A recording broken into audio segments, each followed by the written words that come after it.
Welcome back to the second day of the 2020 AAEA meetings. We're glad to have everybody back, and we had an exceptional day yesterday. We have over 1,200 people registered, and we're excited to see so many people engaging in this virtual conference. As is a tradition of our organization, we always feature one of our people who was granted their fellow status in a previous year a chance to share some of their ideas with us.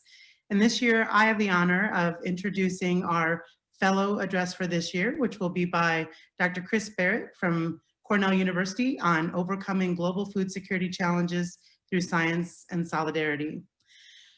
The bio for Chris reads very impressively, but to hit on some of the highlights, he is currently the Stephen B. and Janice G. Ashley Professor of Applied Economics and Management, plus an international professor of agriculture at the Charles H. Dyson School of Applied Economics and Management, as well as a professor in the Department of Economics and in the Department of Global Development, and a fellow of the David R. Atkinson Center for Sustainable Future, all at Cornell University. Currently, he is a co-editor-in-chief at the Journal of Food Policy and edits the Palgrave Macmillan book series of Agricultural Economics and Food Policy, co-edits the Elsevier Handbook of Agricultural Economics, volumes 5 and 6, and was a previous editor of our own keystone journal, the AJAE.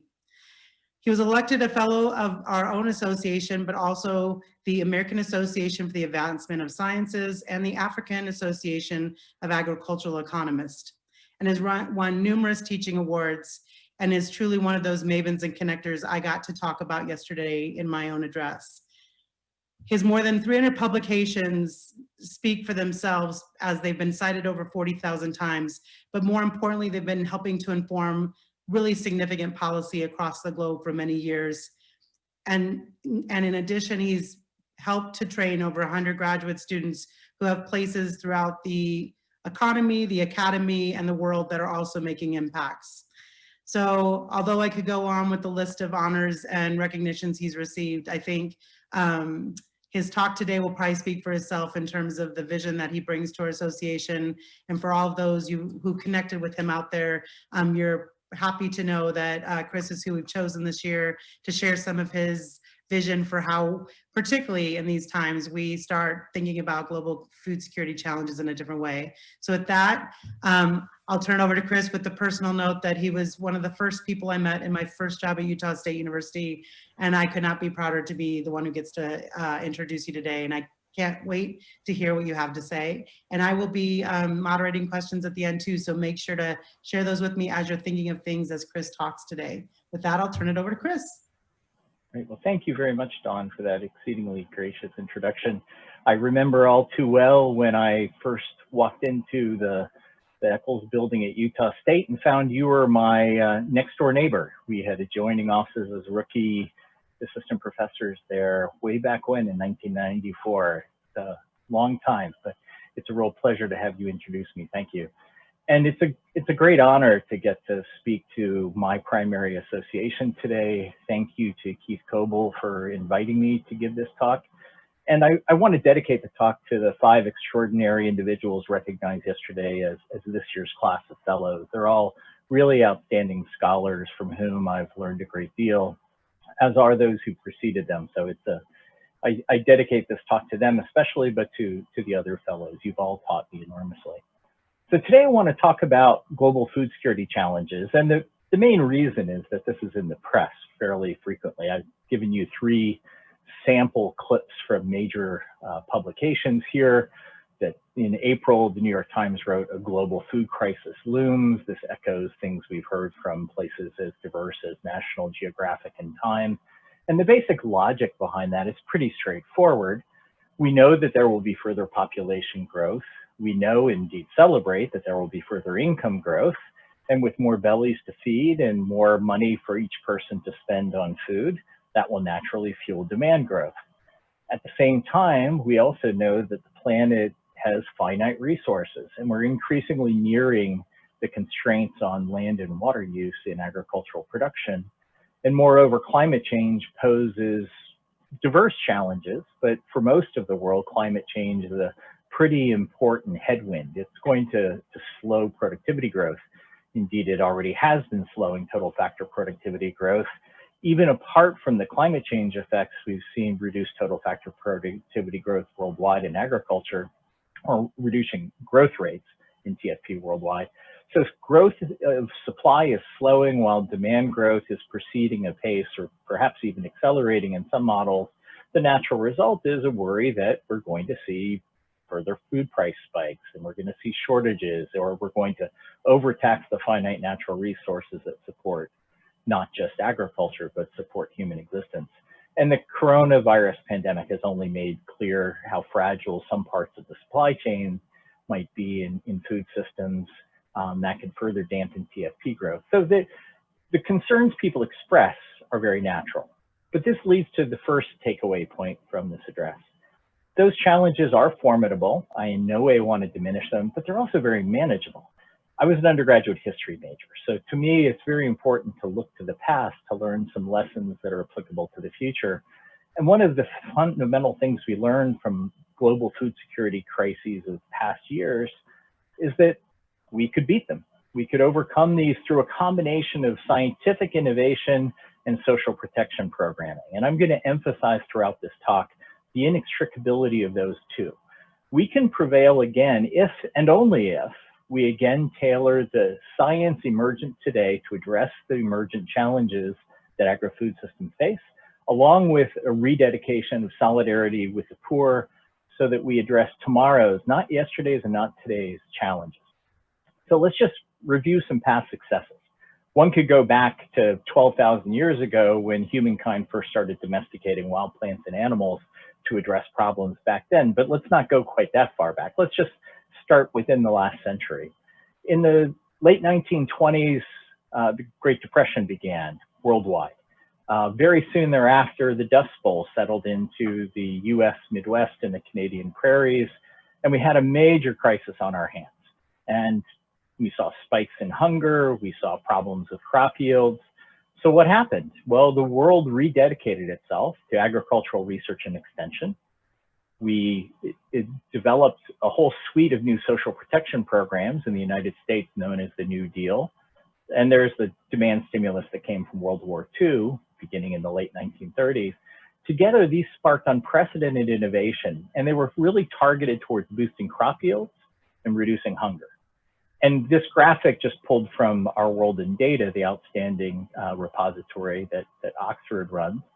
This graphic summarizes the results of that. You'd had essentially unchanged corn yields in the United States from the Civil War until the mid-late 1930s. And then in response to these new investments, and despite the challenges posed by disruptions associated with the Depression and the Dust Bowl, we began to see this remarkable linear trend growth in corn yields. So they're today roughly 5 times what they were at the start of that episode. So that was a direct response to a very serious food security challenge faced in the late 1920s and 1930s. More recently, about 50 years ago, we faced the same problem globally. So the trajectory of high-income country agri-prosperity that ensued from the rise of modern hybrid varieties of seed and fertilizer, et cetera, in the United States and other high-income countries wasn't matched initially in Asia, Africa, and Latin America.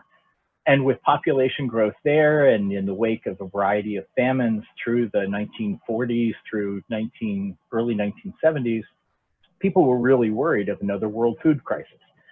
Indeed, that's precisely what the period of the early 1970s was termed by people in the food and agriculture space. Again, there was a dedicated effort to try to address hunger and raise yields, in particular through plant breeding, through the use of other improved inputs like fertilizer and irrigation.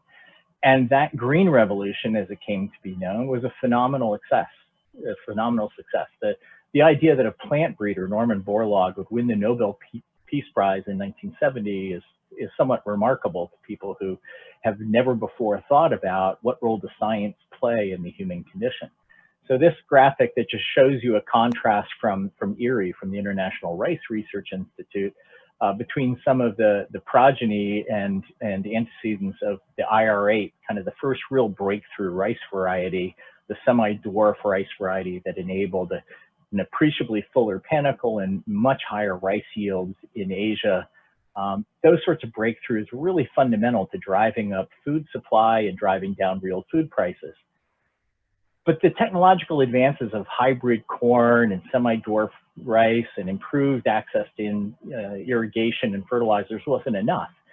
Because we know from especially people like Amartya Sen that, to quote the opening sentences of his seminal Poverty and Famine book, starvation is the characteristic of some people not having enough food to eat. It's not the characteristic of there being not enough food to eat. Poverty is the key driver of food insecurity. We have to have the science to improve supply growth, to improve productivity given finite resources, but it requires much more than just ag R&D. There are both winners and losers from agricultural productivity growth. There are winners and losers from technological change in agriculture, as Willard Cochran and others taught us many years ago in the ag econ community. So we needed to respond to the problems associated with poverty driving food security challenges in the past, and the world did. So responding to Sen's entitlement theory was really transformative. So we've seen massive safety net expansion and social protection programming around the world manifest in a lot of different forms: right to work programs, employment guarantee schemes. More than 130 middle and low income countries have at least one non-contributory cash transfer program right now to assist the poor. Non-contributory meaning that they benefit regardless of whether they put money in. Just during the pandemic, more than 200 countries have launched more than 1,000 new social protection measures in response to the massive demand side dislocation associated with the pandemic and the various shutdowns. More than 1.5 billion people benefit directly from government food assistance programs around the world. And we've seen massive improvements in humanitarian feeding programs, especially with the transition from supply side driven food aid to much more demand response driven food assistance programs. So it's the coupling of the innovation from new science, especially in plant breeding, and social protection programming and solidarity with the poor that has generated phenomenal success. Just think about what we've achieved.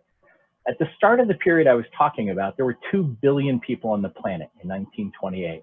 And we grew to 3 billion, 4 billion. Today, we're closing on 8 billion quickly. But crop yields and dietary energy supplies, calories, have grown far faster. And as a result, today we provide adequate dietary energy intake, adequate calories to about 5 billion more people than 90 years ago. That's an amazing accomplishment.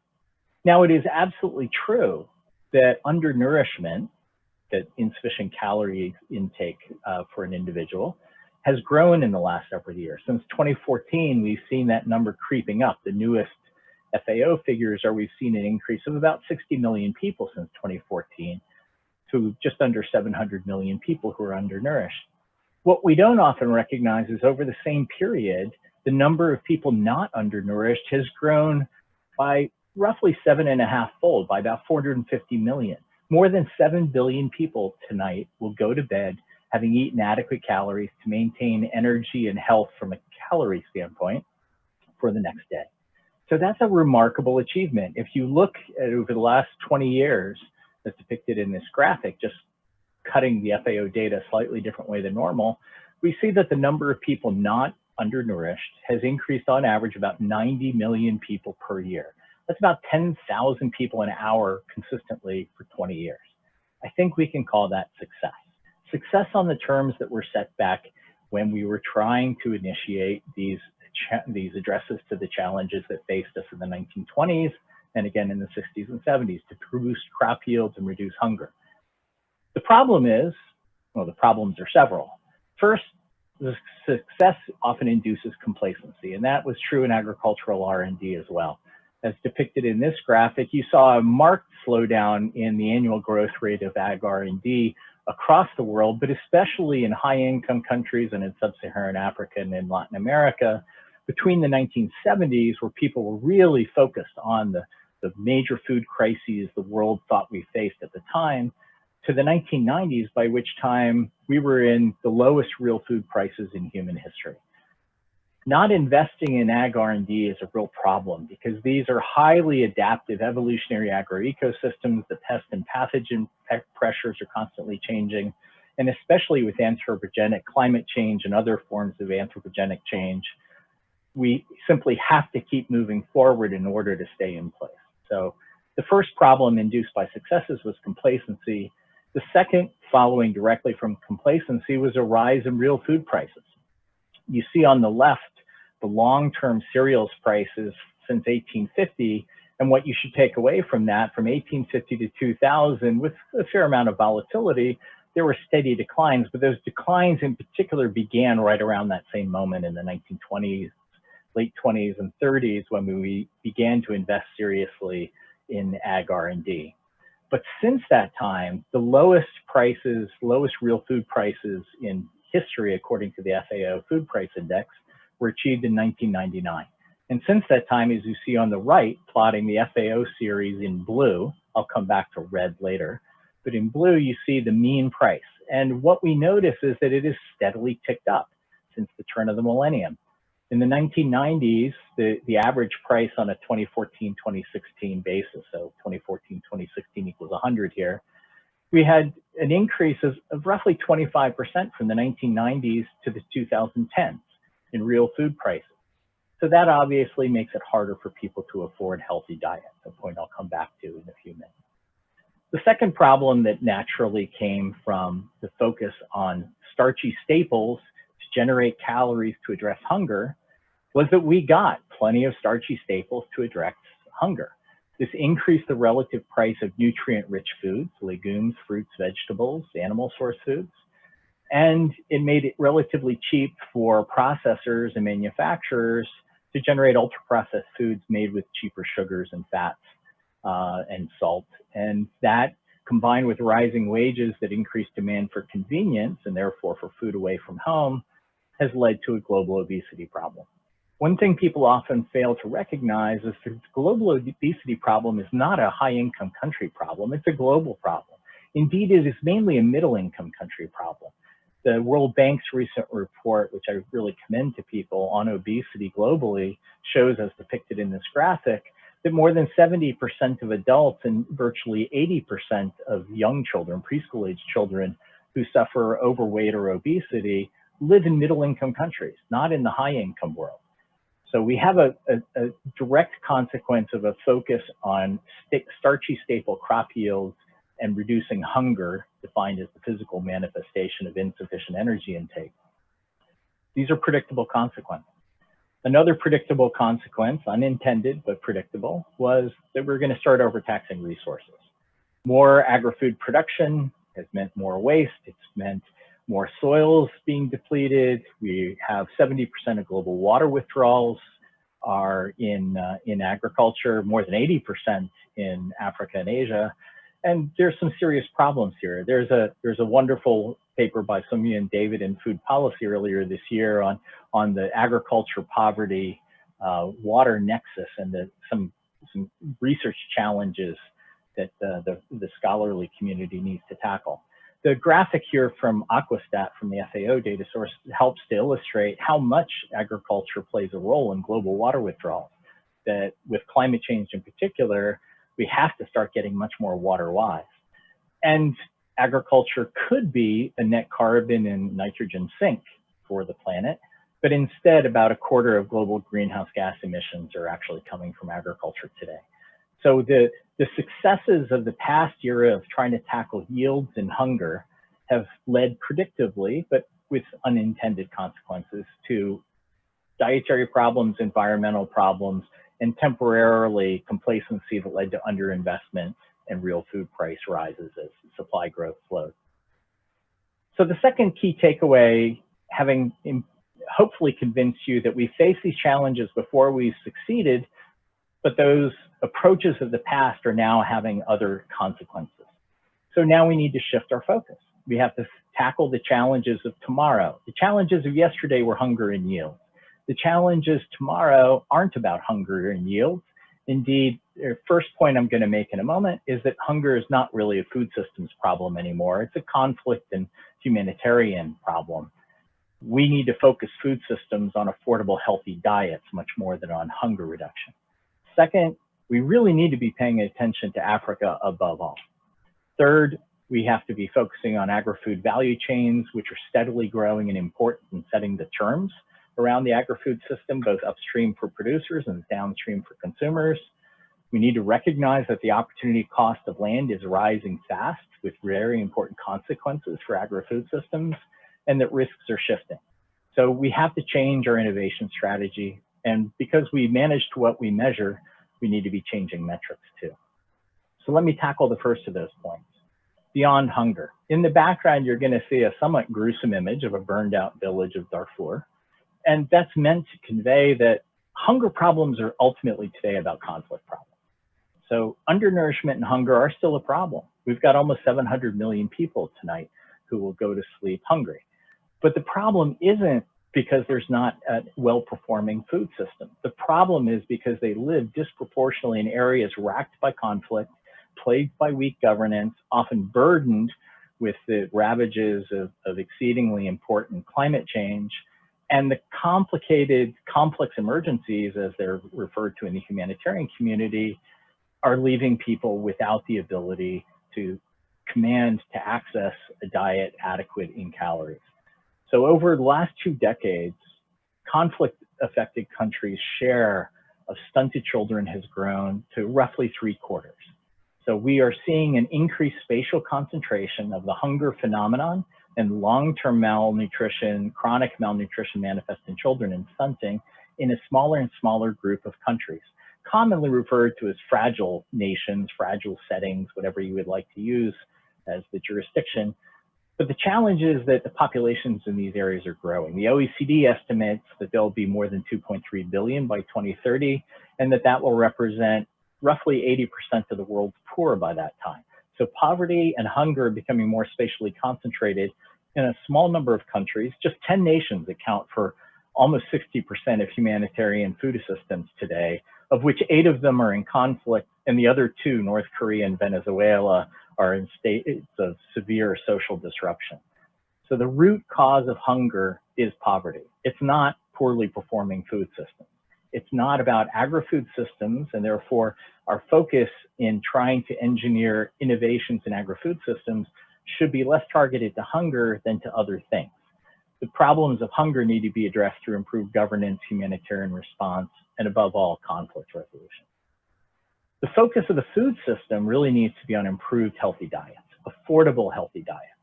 The FAO's SOFI report just released earlier this summer estimates that 3 billion people cannot afford a healthy diet.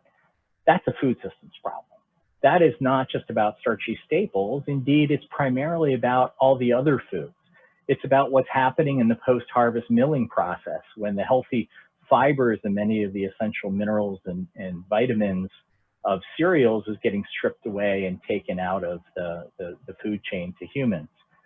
We have a huge number of people, we don't even know the exact number, probably in the 3 to 3.5 billion range, who are deficient in at least one micronutrient. That's 3 to 4 times the number of people who are undernourished. And we have more than 2 billion people globally who are overweight or obese. The scale of the problem in the food system around healthy diets is far larger around micronutrient deficiencies and overweight obesity than it is around hunger. So we really need to rapidly and significantly reorient towards generating healthy diets. These are costly. $1.3 trillion in diet-related health costs, according to the FAO.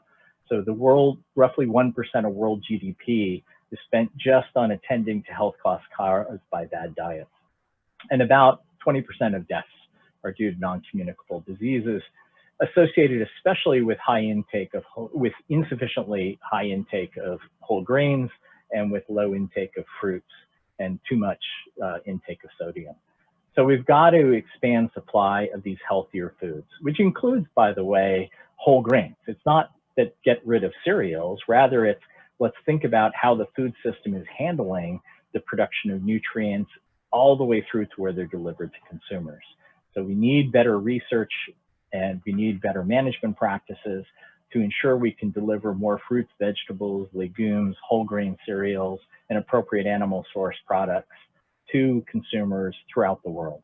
And part of that's going to require regulatory measures, just as many countries in the world require salt manufacturers to fortify with iodine, which has very effectively addressed what was a major public health challenge associated with goiter and iodine deficiency disorder just 100 years ago. But now regulatory action that compels salt fortification, industrial fortification with iodine, has largely solved a major food system public health problem. We can do that relatively easily through wise regulation and carefully targeted subsidies and taxes. Most importantly, it requires making sure people have command over income vouchers necessary through social protection programs to raise their entitlement. So I said that we need to pay attention to Africa, and the reason is simple. That's where the vast majority of the growth in food demand is going to be. That comes from three main sources. First is population growth. So the most recent good estimates of population growth over the remainder of this century, depicted in the right-hand graphic here, tell us that the entirety of net population growth in the world between now and 2100 will occur in sub-Saharan Africa. Today, there are a little over 1 billion people in sub-Saharan Africa. By the end of the century, it'll be more than 3 billion. Today, there are more than 4 billion people in Asia. It'll be less than 3 billion by 2100. The world will be, a plurality of the world's population will live in Africa by the end of this century, not in Asia. So we need to be attending to where the population growth is coming. And with that population growth will come a significant demographic dividend in the form of a larger workforce, stimulating economic growth that is faster than the world average. And the income elasticity of demand for food is higher in Africa today because it's the poorest continent in the world. So we're going to see between population growth, income growth that's above average, higher income elasticity of demand for food because Africa starts off poorer, and also urbanization. Africa is the fastest urbanizing continent in the world because it remains the most rural continent in the world. So the conflux of all of those things together means that we're going to see a huge drive in food demand in Africa. And while trade is really important to help to address that, it's woefully insufficient. 70 to 80% of the food consumed in any given country is of feedstocks that were grown in that same country. So we must be spending much more time and attention on ag and food systems R&D for Africa and by Africans and conducted in Africa. I really can't emphasize the importance of African capacity building enough. This is also manifest in how far behind sub-Saharan Africa is in productivity terms. This sort of diagram made famous by Hayami and Rutan many years ago, this particular one is due to Keith Fugly and his colleagues, shows within that red circle, you can see sub-Saharan Africa's trajectory of partial productivity growth, labor productivity growth on the horizontal axis and output per worker in agriculture, and land productivity growth on the vertical axis and output per hectare. 1961 to 2015, you can see that sub-Saharan Africa lagged at the beginning and lags even more today. And moreover, its productivity growth has been largely in the direction of rewarding landowners, not laborers, which only helps to propagate poverty further. So the productivity gap in Africa, combined with the fact that demand growth is going to be disproportionately in Africa, really should be pushing our profession to dedicate far more attention than we have to Africa going forward. And we need to move beyond focusing just on farms. Most of the world's food expenditures are accruing to those beyond the farm gate. So in the lower left graphic, I take the USDA data that show the marketing bill, as Pat Canning and his colleagues refer to it at USDA ERS. And this shows in green the ag share of GDP measured against the right-hand side axis going back to 1929. So back to that point, right at the cusp of the most recent agri-food technological revolution. And you see the steady decline we're all familiar with, so that agriculture today is less than 1% of US GDP. What people are less familiar with are the markers in red and earlier in blue. The series changed, so I depict both series in their overlapping period here. That series measured against the left-hand side axis shows you what share of each dollar spent by consumers on food is accruing back to the farm. So note that this is of food expenditures. We see this steady decline from 40+% of consumer food expenditures was accruing back to farmers in the immediate post-World War II era to today, it's down to 15% or so. So that steady expansion of the agricultural value addition, and I term this agri-food systems because the agricultural feedstock production gets transformed through processing, manufacturing, retailing, and food service into the foods we consume. And that is where most of the action is today, and it is only going to expand going forward. Work that Pat Canning at USDA-ERS and my colleague Miguel Gomez and several of our research assistants and postdocs, work that we've done to put together series on recent food dollars, what we call the global food dollar, show in the right-hand side graphic that this mean predicted food away from home share for that accrues to farmers steadily declines with national income. So as incomes keep growing, we're going to only see a widening of the share of the consumer food dollar that's accruing to agricultural value chain intermediaries. They are increasingly setting the terms of the food system. So we have large firms that are increasingly in contracts driving what growers do in terms of cover crops and in terms of varietal selection, et cetera. They've got to be part of the healthy food solution. We have to get the firms heavily involved in identifying solutions. We can't just pay attention to farmers and consumers. And this really means two big things. First is recognizing that the reason agri-food value chain share, the post-farm gate share of consumer food expenditures grow, is that as incomes grow, consumers are mainly buying non-nutritive attributes. We're buying convenience, we're buying taste, we're buying credence attributes, the claims made about food's environmental health and justice status. We're buying pan-seasonality and freshness. And these allow firms to compete other than on a price basis, which makes it a profitable strategy for firms. They want to be doing this. That will increasingly drive these non-nutritive attributes, will increasingly drive the food system. That implies an increasing need for trust because much more of this is going to be about credence attributes. So at a time when we're seeing distrust in science and in all information sources rising, we need to work actively to combat that. We need to help to secure greater trust in science, in media, and in service providers. The opportunity cost of land is one of the other crucial things going forward that we have to recognize. We face a climate crisis. We also face a habitat loss crisis that is partly an extinction crisis and partly related to zoonoses and pandemics of the sort we're experiencing right now. We're going to have to dedicate more land to address these very real environmental and public health challenges. Agricultural land use peaked in the high-income countries in the 1980s, and it's been slowing in most of the low and middle-income countries over the last 30 years outside of Africa, where land growth is still going quite quickly, about 3% per year growth in agricultural land in Africa. We've simply got to slow that. We've got to find ways to not expand agricultural frontiers, indeed to roll back the agricultural frontiers I'll come back to in a minute. And that's for the simple reason that agriculture could be a sink for greenhouse gases. It's not right now, it's a source and we have to reverse that. And moreover, growing demand for renewable energy requires a land footprint. You need land to put wind turbines up or solar panels or geothermal extraction systems. Same thing for habitat loss. We see a massive crisis right now. There's a million species threatened with extinction with unknown, complicated implications for the livability of the landscapes in which we reside. But also, very recent study out just last week in Nature from Gibb et al. Shows us that land conversion is increasing the density of zoonotic host species. Put in practical terms, there are more rats and bats and other forms of critters that can host a more diverse range of dangerous viri for human beings when we convert more land. The distribution of wild species shifts towards those that have evolutionarily survived by being adaptable to a variety of viruses.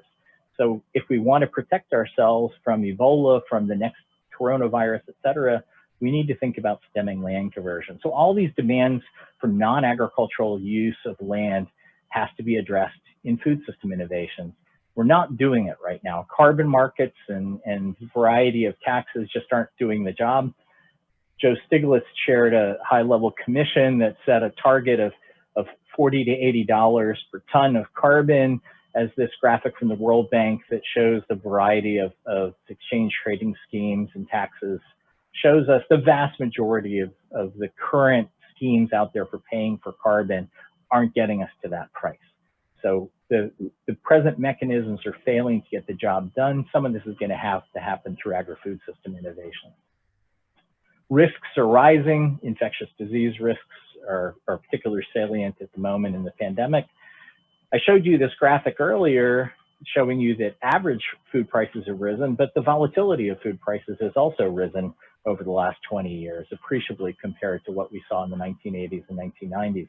Just the lag standard deviation, 6-month lag standard deviation of the real food price has gone up by a factor of about 50% over the last 20 years. The biggest risks, obviously, are existential threats for people who live in coastal areas on small island states. They come from higher frequency and severity of extreme weather events.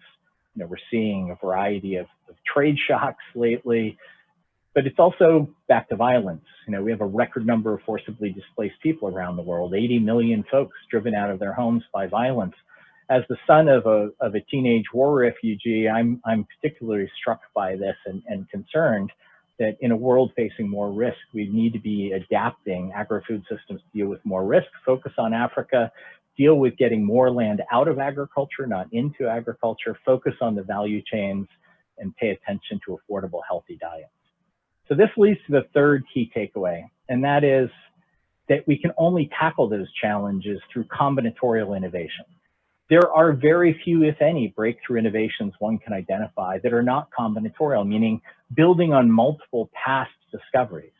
So we have to again tackle the challenges by combining scientific innovation with social protection or other sorts of solidarity measures with the poor, what I term socio-technical bundling the technical part with the social part.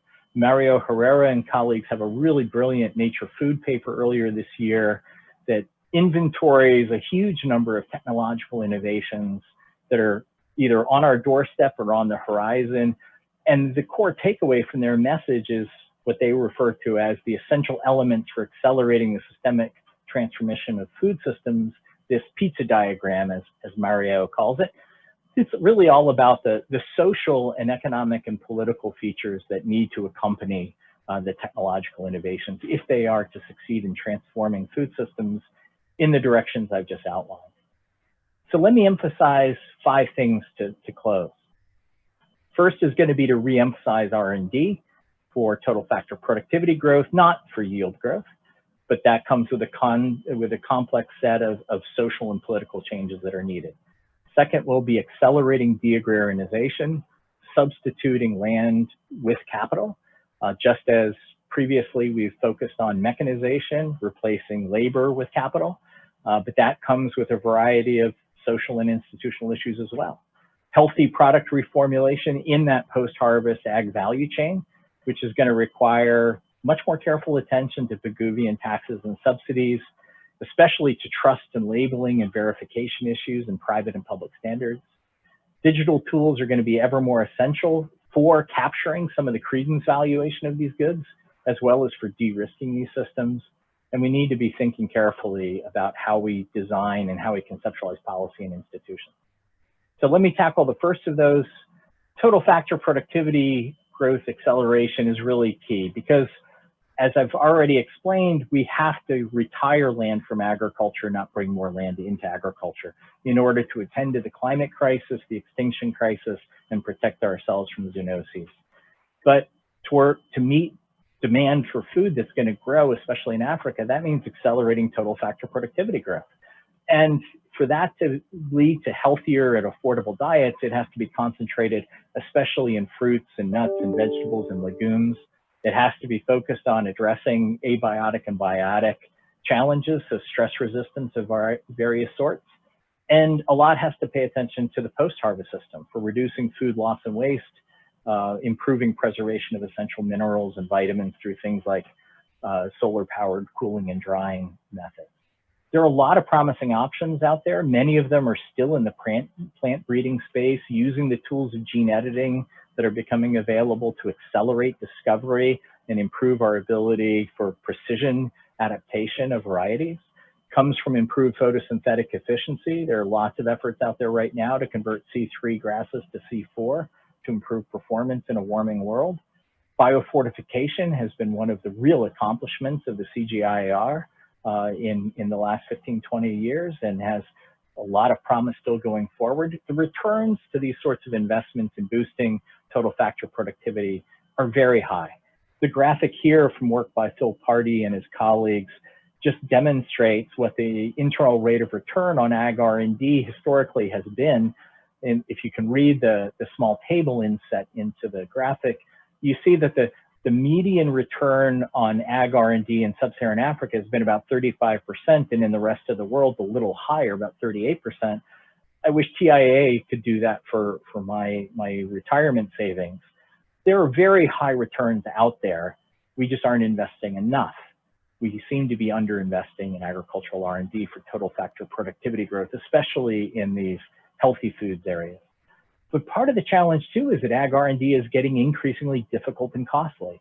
I don't know how many of you have seen the American Economic Review paper that came out earlier this year by Nick Bloom and his colleagues, but there's this very disturbing graphic I reproduce here that shows what's happened to total factor productivity growth in agriculture over time since 1950. And what you see is this steady rise that came from those investments made during the Green Revolution era in particular, and then a sharp fall off starting in the late 1980s. Basically, as the pipeline of innovation begun with investments from the 50s, 60s, and 70s began to work its way through the pipeline, and we had slowed investment in ag R&D, you predictably saw a slowing rate of growth of total factor productivity. But part of the problem also is that we've been investing more per discovery. So they also show that there's this really stark increase in the US researchers or global researchers needed for a unit increase in total factor productivity growth. So why is this happening? Why are we seeing agricultural R&D productivity has been declining by 4 to 6% a year? Well, it's not that scientists are getting stupider. It's not that labs are less well outfitted. If anything, the opposite. One reason, obviously, is that some of the lowest hanging fruit got picked first. And so we have somewhat more complicated challenges to face today. But I really don't think that that's an adequate response. And the scientists I work with dismiss that as the best explanation. The things they point to are increasingly complicated intellectual property, a regulatory environment that, especially in Europe, makes things much more difficult. After the 2000 Cartagena protocol that the EU interprets the precautionary principle in a very strict way, this causes real problems for things like transgenics and now for the use of gene editing technologies. Weak antitrust enforcement throughout the high-income world is another problem that we see, because we get much more catch and kill mergers and acquisitions happening with young startups developing promising technologies bought by incumbents who then suppress the technology. So this is why I emphasize you can't just focus on investing in the science. You have to attack the social and political part of this as well, the institutional side. We have to get creative about addressing the intellectual property challenge. There's a wonderful recent book by the science writer Ed Regis on the history of golden rice, a brilliant discovery of how to take the genetic material from yellow flowers, daffodils, and express this as provitamin A, beta-carotene in the rice genome. Absolutely brilliant science, but 20 years later, it's delivering nothing. Compare that to the earlier generations of rice genetic improvements in IR8 and IR64 by Erie and its collaborators. And we're getting massive under delivery on investment right now in improved plant breeding, not because it's not good science, largely because of these regulatory and intellectual property problems, and in other spaces, antitrust enforcement. So we need R&D, but we have to have social and political change, otherwise it under delivers, as that Herrera et al. Paper underscores nicely. So I want to emphasize deagrarianization as both an inevitable and desirable feature of the landscape going forward for agri-food systems, including in Africa and Asia. Total factor productivity growth is not going to keep up with demand growth. There's just no way. We've not ever been able to do that. So we're going to have to begin to substitute capital for land if we're going to retire land from agriculture to address the climate extinction and zoonoses crisis. So this will happen as costs fall. We are seeing rapid progress in efficiency in technologies like vertical agriculture using aeroponics and hydroponics. We're seeing very fast growth in productivity in algae and insect-based animal feeds production. Probably the most striking and obvious example is in plant-based animal protein substitutes, things like Beyond and Impossible. On the lower right here, you see a graphic from a report by the group RethinkX where they hypothesize that the cost of precision fermentation-based beef substitutes will dip below that of cow-based beef in the next couple of years. One of the things to keep in mind is that there's reinforcing feedback between renewable energy production and these non-farm deagrarianized food production systems, because a significant cost component of vertical agriculture, precision fermentation, cellular meat based on tissue engineering, a big part of their cost structure is energy. And as energy costs come down, then those all become more attractive, more efficient modes of production.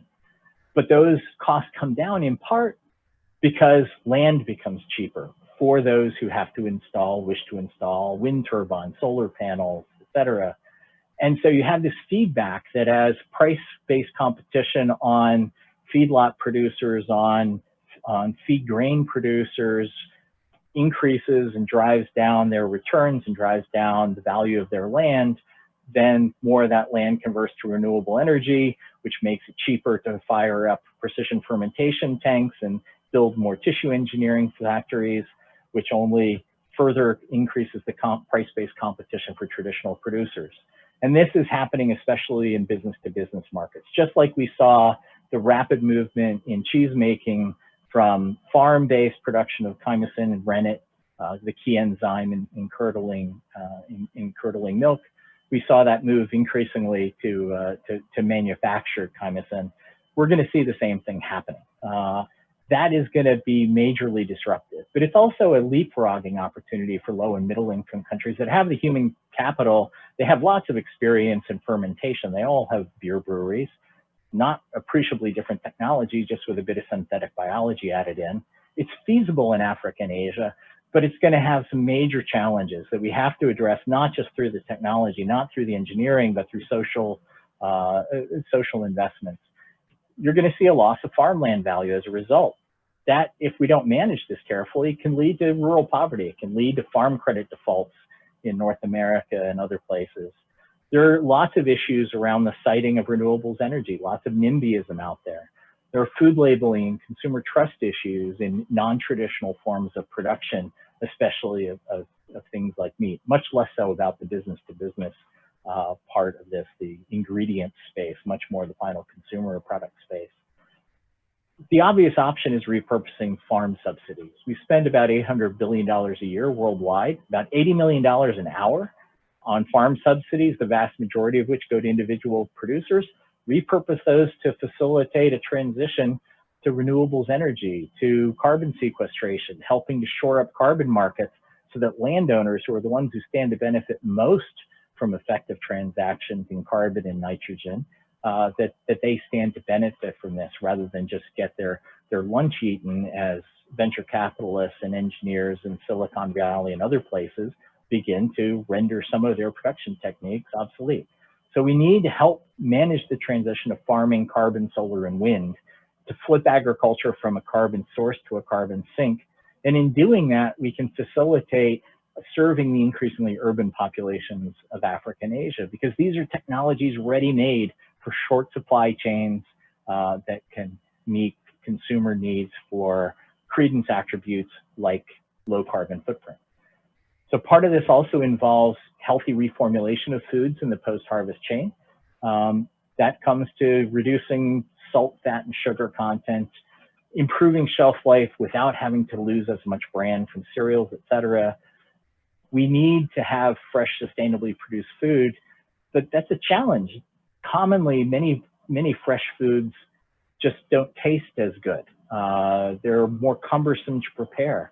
So consumers will look for the old stuff. They'll look for the processed stuff.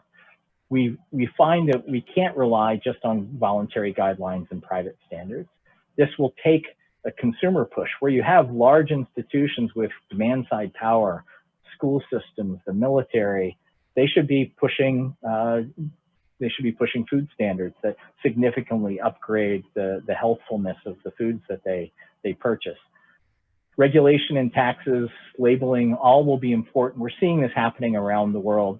Let me fast forward a little bit here. Digital innovations are everywhere and they're going to become all the more important, but we need to be paying attention again to intellectual property issues, or these open source or proprietary, privacy and data protection issues, data interoperability questions. They're big economies of scale and scope. They're network externalities that lead to the antitrust questions. And then there's the crucial question of equity of access. There are major digital deserts out there.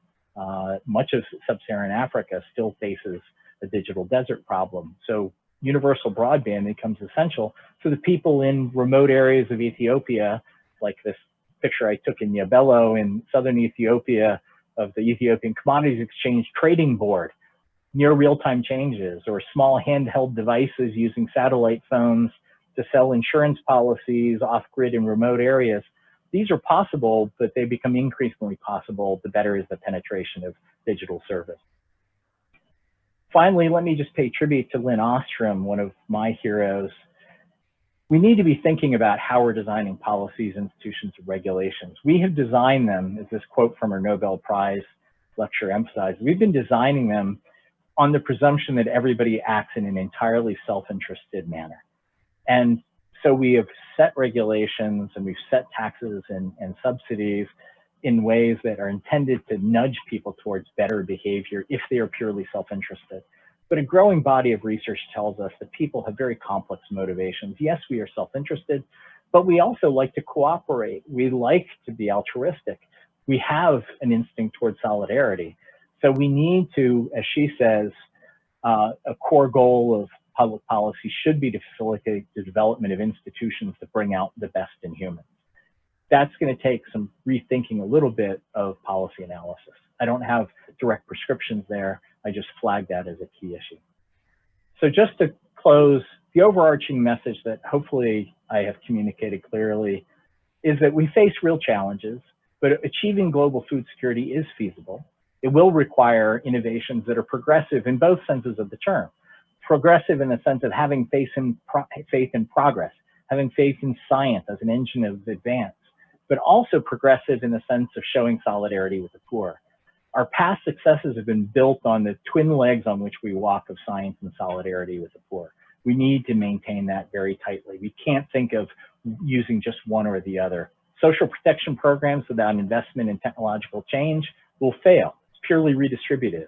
Likewise, relying on the market to suddenly get things to the poor will also fail. There are too many factor market failures and product market failures and too much market power. So we need both. Socio-technical bundles are the key to achieving this. And we have to target socio-technical bundles to tomorrow's challenges, not to yesterday's. It's about much more than hunger and yields.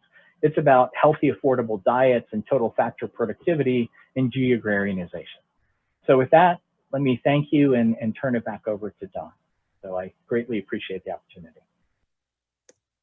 Well, Chris, I think you gave everybody a lot to think about today. And as a good presenter does, actually, as the questions rolled in, which you can't see, you were answering them as you presented. But with that said, there's a couple I think that might be interesting to touch on for the little bit of time we have left. First, from David Zilberman, of course, he said a great talk. And he did bring up what we're seeing with challenges for regulation of modern technologies. And you addressed that already, but maybe specifically since you gave the grand challenge being about more healthful diets, could you talk about if some of those regulatory barriers or other barriers to productivity have been more or less egregious for those people working on healthful traits in those crops? Yeah, so the challenges around regulation where the most stark is obviously the EU's treatment of CRISPR and other gene editing methods as being akin to transgenics, that there's not substantial equivalence between the products generated using gene editing methods and the products generated using more traditional plant breeding methods, that poses massive obstacles because that means that it takes years and tens or hundreds of millions of dollars of investment for a research group to be able to go from a nascent idea to something that can clear regulatory hurdles and go into commercial distribution. That immediately compels going to relatively large companies that have deep pockets backed by significant finance, which takes the CGIAR system, most of our individual land grant universities, largely out of the game. So it sharply restricts the number of laboratories that can be actively involved in the innovation and really see something through. And this is unnecessary. It's not clear what we're gaining by this. It's quite clear what we're losing by this. So I think Dave and I see this the same way. Yeah, I imagine you do. And there's some other questions I'll make sure I get to you, but one last question before we let our next session take on. Jason Lusk again said, great presentation. And you did get to animal agriculture a little bit in your talk after he posted this question. But given in the US, at least, it's such a large part of receipts, and you talked about its potential importance in some countries. How do you see how some of the environmental and health impacts and how they're being handled here in the US and other developed countries, how that will vary for the developing world? Well, to be clear, in much of sub-Saharan Africa, we need more, not less, consumption of animal source foods. We have a population of preschool and school-aged children in sub-Saharan Africa who largely don't get enough milk and meat and eggs and fish. So I am very much in the camp of we need to develop better livestock production and better animal source foods processing, not less.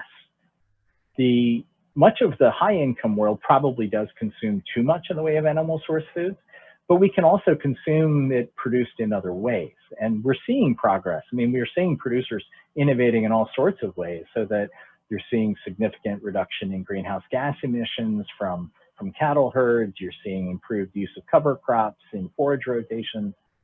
All these sorts of innovations are really important. They will be driven largely by the value chain. They're not going to get driven by farmers unless there are incentives there.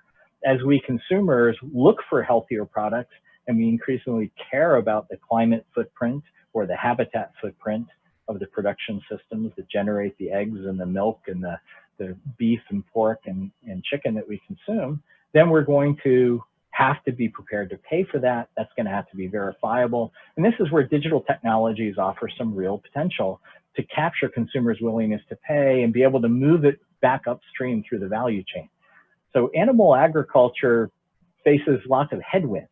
It's not going to go away, nor should it. Consumers will always want animal source foods, and in much of the world we need more, not less of it.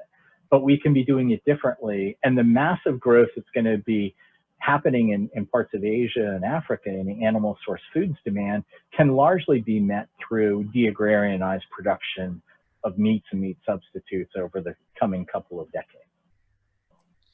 Well, thanks so much, Chris. I wish we had more time, but we do want to honor the next set of speakers who are coming in.